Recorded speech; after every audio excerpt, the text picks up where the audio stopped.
जय हिंद। मैं शमशाद आलम। ये कहानी उन छात्रों के लिए है जो छात्र असफल होने के बाद मायूस बैठ जाते हैं, और ये कहानी उन छात्रों के लिए है जो छात्र इस बात को कहते हैं कि भाई हमसे नहीं हो पाएगा, और ये कहानी उन छात्रों के लिए भी है जो छात्र इस बात को कहते हैं कि मेरे पास सुविधा नहीं है, हमसे नहीं हो पाएगा।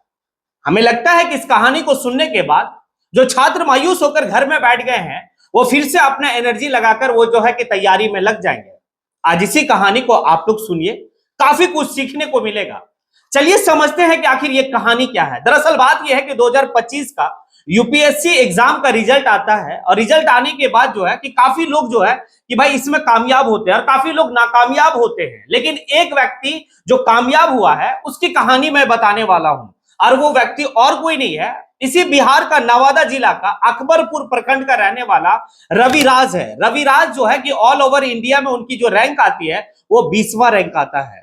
और भाई इनकी कहानी यहीं पर नहीं है कि वो 20वां रैंक आया है। कहानी ये बताता है कि भाई रविराज जो है कि अपने दोनों आंख से देख नहीं सकते, उसके बावजूद भी इंडिया का टफेस्ट एग्जाम आने की यूपीएससी का एग्जाम में वो क्रैक करते हैं, और भाई ऑल ओवर इंडिया में 20वां रैंक लाते हैं बिना कोई कोचिंग का। और वो अपना गांव अकबरपुर जो प्रखंड में उनका गांव है, उसी गांव के घर में बैठकर जो है कि वो अपना तैयारी की है, और तैयारी करने के बाद जो है कि भाई इंडिया में परचम को लहरा है। ये सिर्फ जो है कि भाई नवादा जिला के गर्व की बात नहीं है, ये बिहार की गर्व की बात नहीं है, ये पूरे हिंदुस्तान की गर्व की बात है कि एक ऐसा व्यक्ति जो दोनों आंख से देख नहीं सकता है, किताब की अक्षरों को जो है कि भाई सही तरीके से देख नहीं सकता है, लेकिन जब वो इंडिया का टफ एग्जाम में बैठता है तो भाई अपना परचम और अपना लोहा मनवाने पर भाई ये हो जाता है। और साथ ही साथ इसकी कहानी में ये दिखता है कि भाई जब वो 7-8 तक क्लास तक था, वो कोई पैदाइशी अंधा नहीं था, कोई पैदाइशी जो है कि मतलब उनको दिखता नहीं था। 7-8 क्लास तक उनको जो है कि दिखता था, उसके बाद धीरे धीरे उनकी आंख की रोशनी चली जाती है, और 9 क्लास में तो पूरा आंख की रोशनी चली गई। अब वो मायूस नहीं बैठे भाई, अपना जो उनका एम था, उनका जो ड्रीम था, उस ड्रीम को लेकर वो चले। लेकिन इस ड्रीम में जो सबसे बड़ा भूमिका जो कोई निभाने वाली थी, उनकी मां विभा। उनकी मां ये करती है कि वो किताब को पढ़ती है, और पढ़ने के बाद रविराज को सब कुछ बताती है, सब कुछ सुनाती है। वो पढ़ती है, रविराज सुनता है, और ये सिलसिला जो है कि कंटिन्यू चलता है। क्लास 9 से ये सिलसिला उसकी मां जो है कि करती है।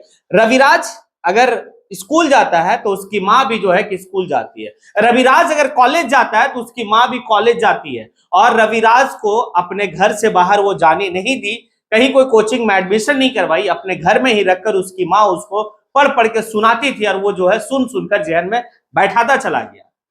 और ये वो फर्स्ट टाइम भाई ये नहीं है, इससे पहले भी वो यूपीएससी का एग्जाम करेक्ट कर चुके थे। उससे पहले वो बीपीएससी में जो है कि रेवेन्यू में वो अधिकारी थे, और आज जो है कि वो डीएम बन गए, यानी कि उनको आईएएस रैंक उनको मिल गया।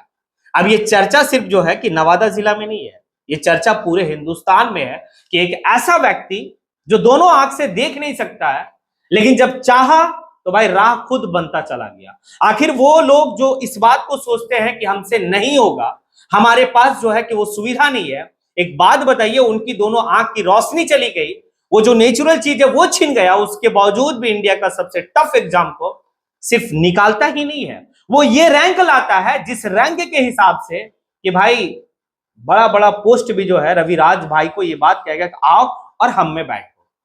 अब एक बात बताइए कि उन छात्रों के लिए ये कहानी है या नहीं है? क्या लगता है आप लोगों के लिए? अगर रविराज भाई जो है कि भाई 20वां रैंक ला सकते हैं, तो फिर आप क्यों नहीं? आप क्यों खामोश बैठे हैं? आप क्यों मायूस होकर बैठ गए हैं? आप 1-2 अटेम्प्ट दिए हैं, उसके बाद जो है कि आपका पीटी नहीं होता है तो आप मेंस तक भाई छोड़ देते हैं, या पीटी मेंस हो गया, इंटरव्यू में छट गए तो आप छोड़ देते हैं। भाई छोड़ना नहीं है, आपको शिद्दत से लगना है। और अगर आप शिद्दत से लगते हैं तो भाई वही वाली डायलॉग है ना कि भाई पूरी कायनात जो है कि आपको मिलाने की कोशिश करती है। अब आप लोग कहानी कैसा लगा? क्या इस कहानी से कुछ सीख मिला या क्या है नहीं है? आप कमेंट बॉक्स में आके कमेंट जरूर बताएं। इसी के साथ मैं अपनी बात को यहीं पे समेटता हूं। जय हिंद।